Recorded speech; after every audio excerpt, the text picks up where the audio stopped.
आज बीनागंज चांचोड़ा के इतिहास में बड़ी बात हुई। यहां दिल्ली और व पंजाब के मुख्यमंत्री अरविंद केजरीवाल व पंजाब के मुख्यमंत्री एक साथ आए। पूर्व विधायक ममता मीना का आप पार्टी के लिए प्रचार करने आए। आइए सुनते हैं उनके विचार। मैंने कहा जब 15 लाख की रकम लिखता हूं तो कलम रुक जाती है। 15 लाख की रकम लिखता हूं तो कलम रुक जाती है। काले धन के बारे में सोचता हूं तो स्याही सूख जाती है। हर बात ही जुमला निकली। अब तो ये भी शक है क्या चाय बनानी आती है। इस बात पे भी शक है भाई साहब, शक क्या चाय भी ना बनानी आती है। इतना झूठ बोल रहे हैं यार, इतना झूठ बोला जा रहा है, जुमले बना रहे हैं। तो आज ममता जी के लिए वोट मांगने आए हैं। जब जीत के निकलते कोई खिलाड़ी या कोई नेतागण तो कैसा साइन बनाते हैं, ऐसा विक्ट्री का साइन बनाते हैं। लेकिन भगवान ने ये आपको दिया है 17 तारीख के लिए 2 नंबर बटन है, दबाना है 2 नंबर, आना है 1 नंबर। ये याद रख लेना, 2 नंबर वाला बटन दबाना है, 1 नंबर पर आना है। झाड़ू का काम भी सफाई करना भाई साहब, करो सफाई। दुखी कर रखा है लोगों ने पूरा देश। 75 साल हो गए आजादी, 75 साल हो गए। अरविंद केजरीवाल जी ने आम आदमी पार्टी बनाई दिल्ली में, शानदार स्कूल हो गए भाई साहब, सरकारी स्कूल। जाके देखना, किसी दोस्त को फोन कर लेना। सरकारी स्कूल में देश में पहली बार मैंने अपनी आंखों से देखा है कि एक जज का बेटा और एक कलेक्टर का बेटा और एक रिक्शे वाले मजदूर का और झुग्गी झोपड़ी वाले का बेटा एक ही टेबल पर बैठकर, एक ही बेंच पर बैठकर एक ही किताब पढ़ रहे थे। बहुत बड़ी बात है भाई साहब, बहुत बड़ी बात है। जैसा कि ममता जी ने कहा कि ऑटो वाला कह रहा था कि मेरे खानदान में ये आखिरी ऑटो होगा, इसके बाद मेरा बेटा डीसी बन जाएगा, मेरा बेटा वकील बन जाएगा, डॉक्टर बन जाएगा, इंजीनियर बन जाएगा। ये चीज करनी पड़ेगी। इनके जुमलों में मत आना। इनको पता चल गया जनता का कि जनता की मेमोरी जो है ना, ये सोचते हैं मेमोरी वीक है, जनता की याददाश्त कमजोर है।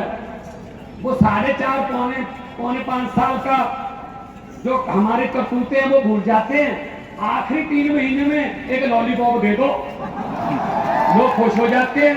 जैसे कि अभी दिया ना कि सिलेंडर 200 रुपये सस्ता, लेकिन महंगा कितना किया था। हम सस्ते के चक्कर में आज सस्ता कर दिया। ये वो वाली बात हो गई भाई साहब, ये याद रख लेना। एक परिवार में लड़की की शादी थी, अच्छा परिवार था, जिम्मेदार थे, जमीन थी, अच्छी प्रॉपर्टी थी। उन्होंने कहा कि बेटी लाडली है, धूमधाम से शादी करेंगे। तो लड़की के लिए सामान इकट्ठा किया, बड़े बड़े टीवी, फ्रिज, जेवर, सोने के चांदी के सब इकट्ठे कर लिए। कल बारात आनी थी, आज शाम तक डाकुओं को पता चल गया एक रात पहले कि इस घर में माल है।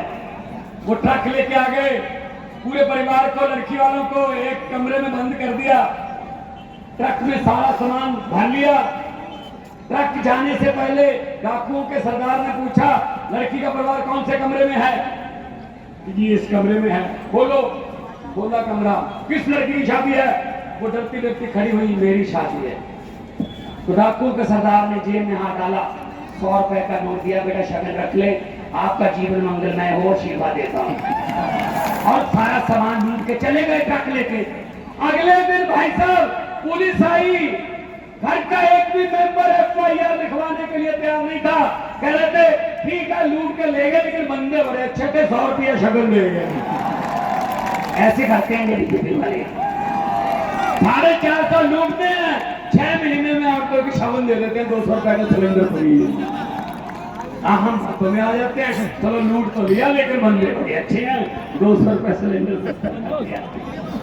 अगर किसी नदिया के घाट पर ये नेता लोग बस जाते अगर किसी नदिया के घाट पर ये नेता लोग बस जाते तो जनता के प्यासे होठ एक एक बूंद पानी के लिए भी तरस जाते। गनीमत है, शुक्र है, मौसम पर हुकूमत चल नहीं सकती, वरना सारे के सारे बादल भी इनके खेतों में ही बरस जाते। तो ये बदली साहब, आपके हाथ में बटन है, आपके हाथ में बटन है, बटन दबा दीजिए, 2 नंबर वाला, झाड़ू वाला। और बिजली दिल्ली में फ्री, पंजाब में 90% घरों को बिजली का बिल जीरो है साहब, जीरो आता है।